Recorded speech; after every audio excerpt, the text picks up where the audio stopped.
El filósofo y escritor británico Roger Scruton comenta que la belleza es el remedio para el caos y el dolor en la vida humana, que la belleza en el arte trae consuelo en el sufrimiento y afirmación en la alegría.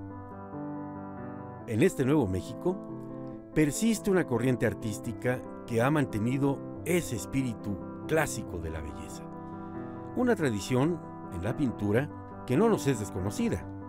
Conoció su primer momento de auge con las obras del inmortal José María Velasco. Hoy el paisajismo continúa y en las obras del maestro Jorge Carral, un artista que encuentra esa belleza sublime en los espacios naturales de nuestro México, encontramos una muestra notable.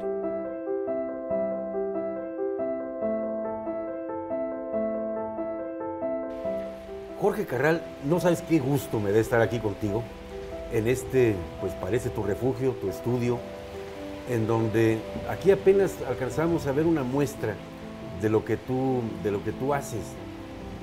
¿Cómo te sientes tú como pintor, Jorge? Esta ha sido, desde que tengo recuerdo, mi meta, ser pintor.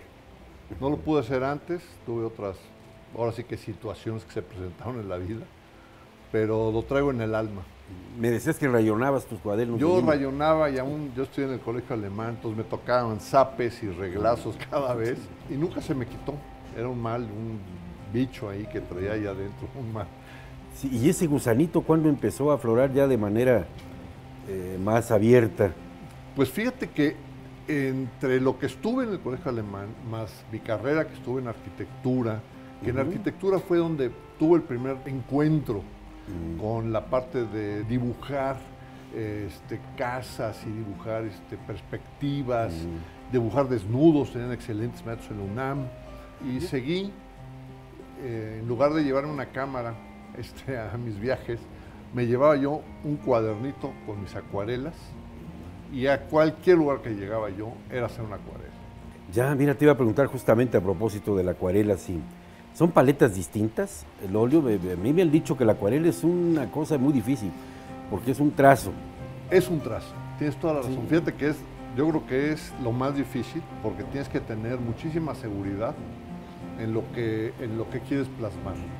Una vez que pones el color, ahí quedó. ¿Tú tienes alguna preferencia por una gama de colores identificables, digamos, en tu obra? Fíjate que no. No.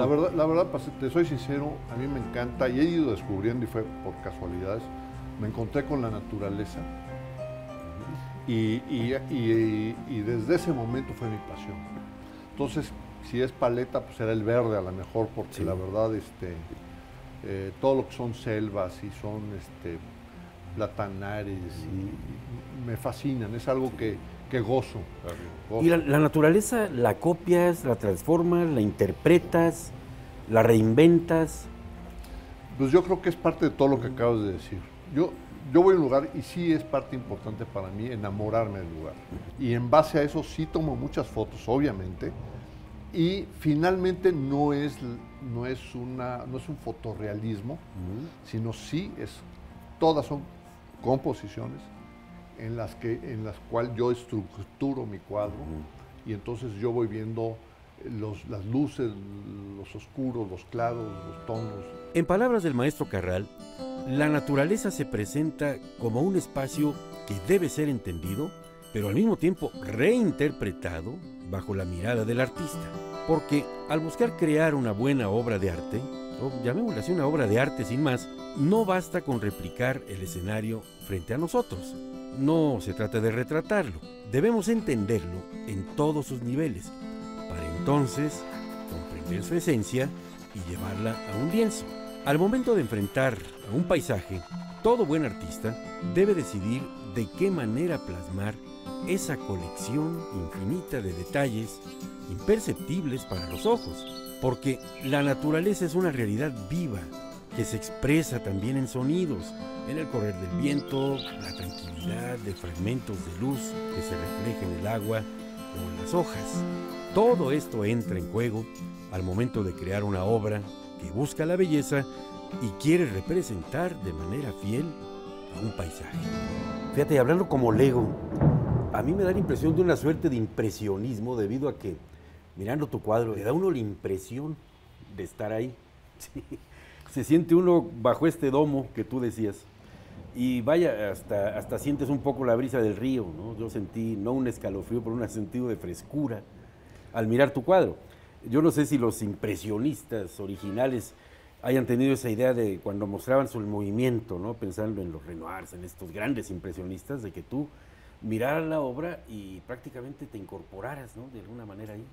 Fíjate que es algo que me impresiona que me lo preguntes, porque justamente parte de mi impresión, y por eso le nombré Diálogos de un picnic, porque yo iba a pintar otra cosa, yo iba a pintar una acuarela como las que me gustan, y cuando me di cuenta que estaba yo en esa iglesia, en ese gran lugar espiritual, empecé a sentir de veras el que de repente estaba yo invitado a una obra teatral, una obra de teatro, porque empezó la piedra del lado izquierdo a prenderse con el rayito de sol.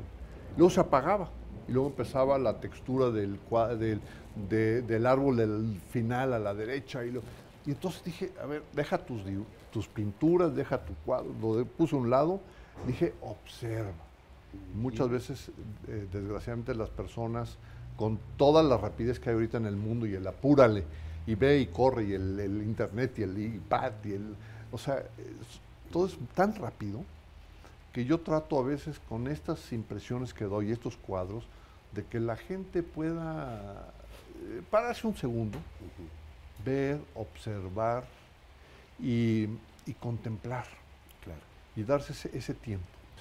¿Cuánto te lleva a pintar un cuadro de que te lo imaginas a que le pones la última pincelada? Hija. Por ejemplo, el que acabo de terminar, de la Cañada del Río, tardé un año completo. Sí.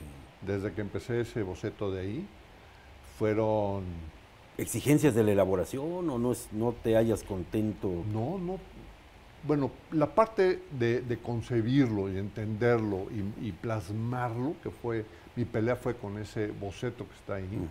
Una vez entendido ahí, fue la parte de darle el colorido, darle la luz, darle el equilibrio, darle la estructura para que tu vista siempre te pudiera regresar y pudiera seguir observando, pero ese tardé un año.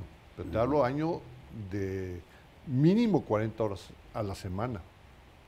Verdaderamente era toda esa para que estés ahí enfrente. Ya. Ahora, regularmente, como los que tenemos aquí más o menos, tardo 3, algunos hasta 4 meses. Ya. ¿Cómo ves tú el presente de la pintura mexicana, teniendo antecedentes como los que estamos mencionando? Un poco como decía Newton, vi hasta donde vi porque estaba parado en hombros de gigantes. Pero yo creo que si se para uno a hombros de gigantes, como que termina mareándose.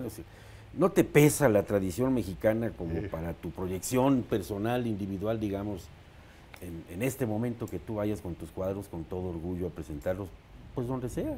Definitivamente me pesa. Y te digo que yo creo que pintores mexicanos tenemos lo mejor del mundo, o de los mejores definitivamente. Tenemos grandes hiperrealistas, figuras de paisajes. O sea, sinceramente yo me siento arrancando en mi tercera edad. Estamos jóvenes, Jorge, estamos por jóvenes. Eso, jóvenes, Sí. voy por la tercera. Sí. Pero ya, ahora sí que reinventándome, me quedo Gabriel, porque hay mucho que hacer, me encanta, sé que lo voy logrando, pero sé que tengo muchísimo que aprender. Y la verdad, mis respetos, ojalá y tuviera yo la oportunidad de aprender de alguno de nuestros grandes jóvenes hiperrealistas. Sí.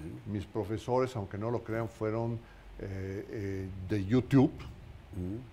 Traté de entrar a la academia, a San Carlos y a la Esmeralda, y me batearon, me dijeron que pues, era maestro, usted ya es muy grande, tenemos cursos para la tercera edad, y entonces que no puede ser. ¿Y qué dijiste? De plano me voy por mis vías. Y pues fíjate que sí, un hijo mío me dijo, ¿sabes qué, papá? En YouTube hay miles de gente que de veras son muy generosas y de veras enseñan a través. A mí se me hacía como muy raro estar viendo pues, por una computadora, por una... Pero fíjate la técnica moderna y las plataformas al servicio de la estética, ¿no? Y te puedo decir que... Qué bueno que me lo mencionas, porque muy agradecido. Inmerso en la modernidad, pues te beneficias de ella. Es que existe. Sí, sí, sí. No lo crees hasta que no lo buscas. Y cuando lo buscas, créeme lo que hay gente tan generosa, desde Chile hasta Rusia, sí, que te enseñan desde cómo escoger un pincel, cómo lavarlo, cómo hacer una veladura, cómo... O sea, de veras, yo estoy muy agradecido con esta plataforma tecnológica que tenemos acceso hoy, todos, sí. Y se los recomiendo. O sea, no hay por qué parar en físicamente ir a algún lugar. Claro. Pero no tan agradecido, mi querido Jorge, como yo estoy contigo. No, bueno. Porque hayas hecho esta pausa, nos hayas hecho el favor de recibirnos en tu estudio y nos hayas regalado con esta explicación. Y ahora pues te pediría que por favor nos muestres algo de lo que es tu obra.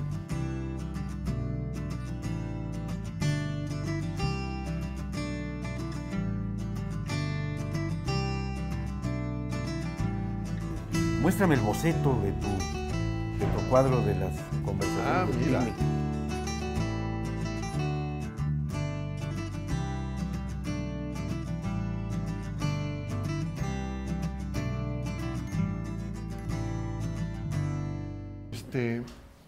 Esto final, verás muchas de estas cosas que no existen en el cuadro final, como por ejemplo, este caso, estas piedras. Me gustaba mucho, por ejemplo, había un árbol caído en ese río que me gustó mucho. No estaba tirado al suelo, estaba caído, pero detenido por la propia naturaleza. Entonces sentí que había un simbolismo, ¿me entiendes? Sí. Me gustaba la parte de lo que es el río, porque demuestra lo que es vida, ¿no? Ahora, era un río, por ejemplo, que estaba lleno de tierra, porque era la época de lluvias. Sí. Entonces era amarillo, traía mucha tierra. Revuelto. Y dije, no es lo que yo quiero mostrar. Yo quiero mostrar esa transparencia de lo que es vida, que es la transparencia. Y por eso, cuando tú ves el final, todo esto es una transparencia, ves las rocas, ves esa vida transparente, ¿no? Y es aparte un recodo, es un remanso del río. No es técnicamente. Pero en este caso, desde escoger el lugar, ir a adentrarse, ir a sentir ese lugar, ir a comunicarse con cada uno de los elementos que existen en ese lugar, desde ahí se empieza a crear esta obra que casi tocando las palabras, casi sentimos lo. La belleza ha sido central en la civilización occidental desde las primeras reflexiones filosóficas allá en la Grecia clásica, porque la belleza finalmente nos ayuda a entender nuestro lugar en el mundo, nos ubica y nos ayuda a transformarlo y a mejorarlo con base en ese secreto de la armonía que solo la naturaleza nos puede otorgar.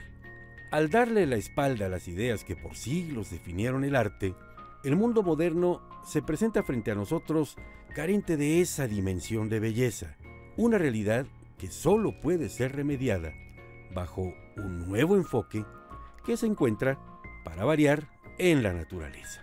Y en nuestra realidad contemporánea es la visión y sensibilidad de artistas como Jorge Carral lo que nos recuerda que la belleza aún existe en muchos lugares y que basta con salir a buscarla en rincones naturales de este nuevo México.